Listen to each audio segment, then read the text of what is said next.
Oh, yeah! What's going on, ladies and gentlemen? Welcome back to the Fringe. Parliament hasn't gone back yet, but news is heating up all across the country. In fact, now all across the world is, don't say we didn't warn you. But of course, just like the government and just like anywhere else around the world, anytime you give government or authority to those in control, well, they never want to give it back. It's now looking like we're probably heading our way into what I'll call pandemic 2.0 as a virus related to monkeys. I guess I have to be careful how I say these things. We all know how this worked during lockdowns, during the 2019 pandemic. We'll say that anytime you use certain words, they flag the videos, they push them down, and they don't want people seeing them. While we're on that subject, ladies and gentlemen, if you're enjoying this video, make sure to give a thumbs up and a comment. Again, these are the hardest videos to report on because YouTube has a history with their AI algorithm to push these kind of videos down, especially talking about health, talking about people's safety. They don't want it getting out. So if you like the video, again, I encourage you to leave a thumbs up and a comment. Helps the channel very much.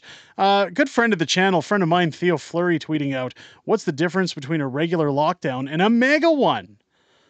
He posts a screenshot that that old 70s band, The Who, orders governments to prepare for mega lockdowns due to a deadly virus about monkeys. Monkeys are rambunctious animals. I don't know if you guys know this, but it's funny that even when you Google it, it says here that it's previously known as the monkey virus, and it's an infectious disease closely related to, much less than severe, than smallpox.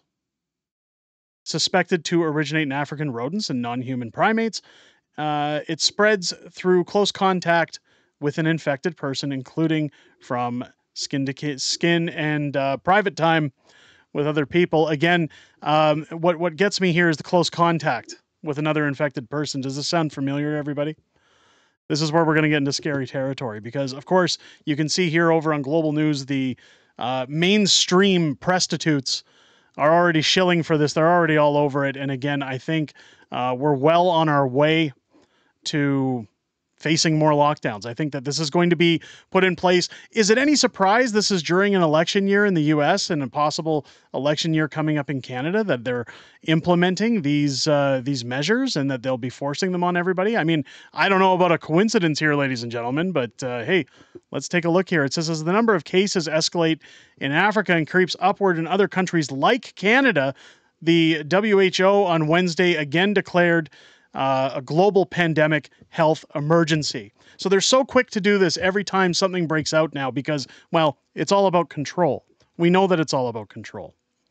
The declaration comes more than 2 years after they first declared an emergency in 2022, which subsequently subsided in many regions. However, it has now surged dramatically since January of 2024, particularly in Africa, prompting health officials to describe it as unprecedented.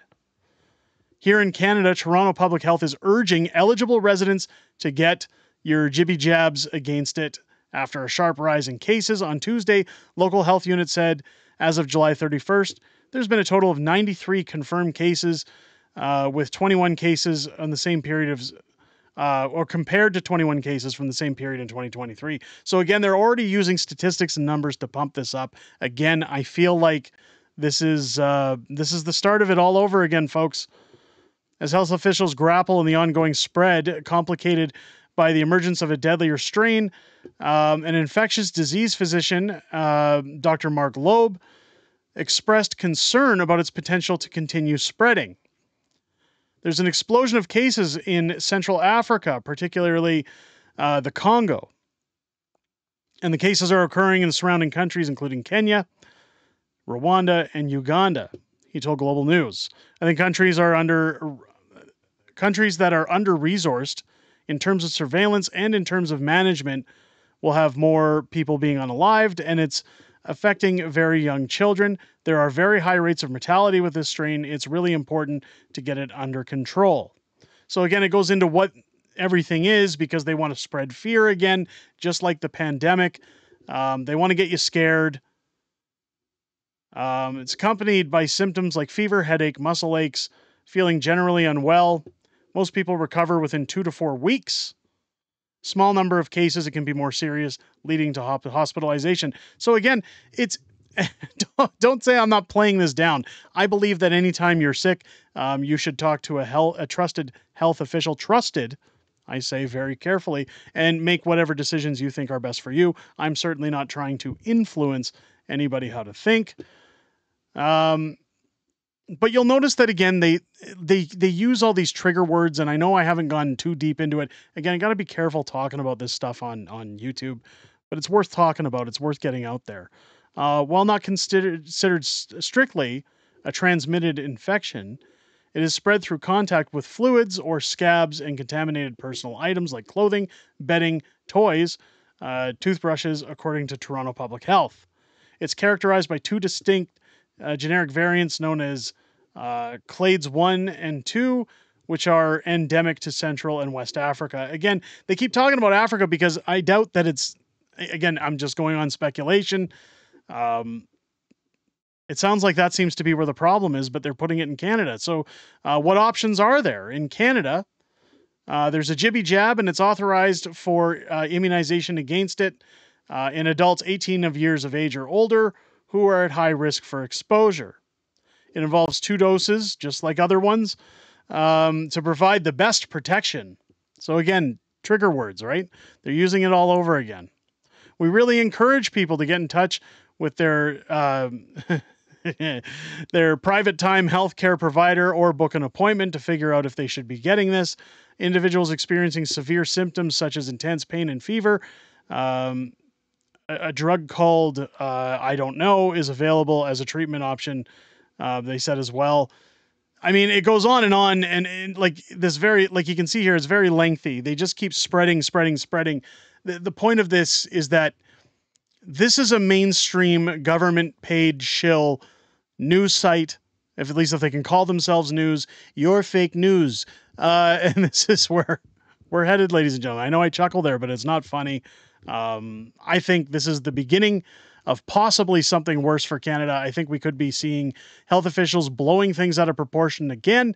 Again, mainly, I believe, it's my personal opinion, a lot of this has to do with the fact that there's 2 major elections coming within the next calendar year. We've got the US going to the polls in November, and again, we have Canada debating to go to the polls possibly anytime, but no later than 2025 of next fall. So your guess is as good as mine if this is going to turn into a nothing burger like it did in 2022, or if we're going to see things explode again and possible lockdowns. Let me know what you guys think down below in the comments. If it's your first time here, I hope this video earns your subscription. Make sure as you're hitting that bar, you also click your bell for notifications. Join me live here on the channel each and every Friday night for Friday Night Fringe, our weekly live streaming show where we go over all kinds of things like this that have happened this week in politics, as well as some back and forth within the community, alongside my beautiful wife, Mrs. Fringe. We always look forward to chatting with you guys every single week and hearing what you guys have to say outside of making these videos, and look forward to seeing each and every one of you there. I hope you guys enjoyed this video and have a great rest of your day. I'll catch you on the next one.